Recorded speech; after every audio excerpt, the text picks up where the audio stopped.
Well, as Democrats slam border detention centers as having concentration camp conditions, Fox News got an inside look at one of the largest ICE facilities in the country. We've heard so many bad things about these detention centers, but Griff Jenkins joins us right now from California with an exclusive tour you won't see anywhere else. Griff. Steve, Ainsley, that's right. You know, this is one of the facilities across the country a few weeks ago that these protesters were saying that ICE facilities were inhumane, that they lacked adequate supplies, didn't have access to health care. Well, we came here to this one in Adelanto. It's one of the largest of all 33 across the country. And the acting director of the LA field office, Thomas Giles, gave us a firsthand look at everything we wanted to see. Here's what happened. Watch. Acting Director, where are we? We're currently in the intake processing center at the Adelanto ICE processing center. This facility here houses up to 1,940 detainees. After they get classified and after they get booked in by the facility, we're giving them hygiene items. They have soap, shampoo, conditioner, toothbrush, toothpaste, as well as they have bed linens, socks, shoes, shower shoes, and then their uniform when they're detained here. Medical care is a top-notch priority. We have a full-time medical clinic here. One thing that we do offer here is for consulate phone calls and pro bono attorneys, it's a free phone call for the detainee. Director, what is this area here?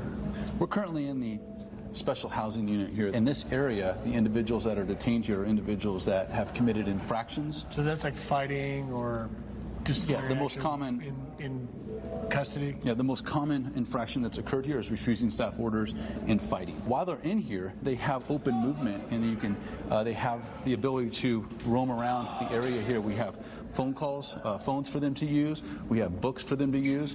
Individuals are able to play Xbox and watch movies. These guys are playing soccer. I presume this is the recreation yard. Yeah, right now we're in the recreation yard, and we offer the detainees anywhere from 2 to 3 hours a day, if not more, depending on the availability. In terms of the characterizations out there, there's a big national debate, but what do you want people to know? Well, I want people to know that when these individuals are detained here, we're giving them the care and custody that they need. We're going to do everything we can to keep the individuals safe while they're detained here. Now, Stephen Ainsley, there's about 1,700 in this facility behind me. There's 53,000 in ICE custody across the country. Here in this facility, more than 60% were convicted of a crime. One of those detainees we spoke to who was convicted of a crime, Noel Beltran from El Salvador. Here's what he told me about the conditions inside. Listen. Here at Adelanto, right? How do you think the conditions are? It's great for me. It's great. I could see my family. I could hug my family. And Theo Lacey, I couldn't hug my family. They're coming from an hour and a half away, Van Nuys to Orange, and traffic and all that stuff. Half an hour, sometimes 25 minutes, 21 minutes. It'll get cut off real quick, behind the glass. Right here, I have contact with my family. I could hug my kids.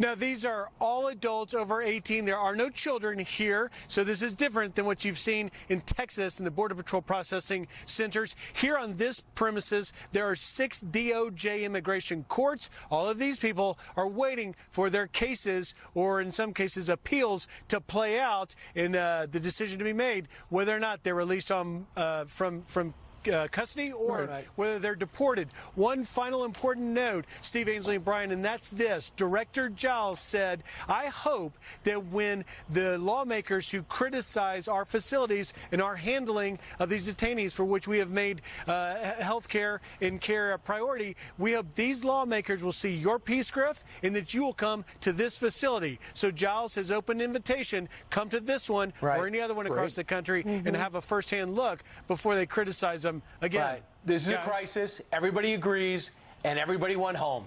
Lawmakers went home for 6 weeks, so help is not on the way, sadly. Yep. But the criticism always is. Griff, how long are they usually there before they have that hearing?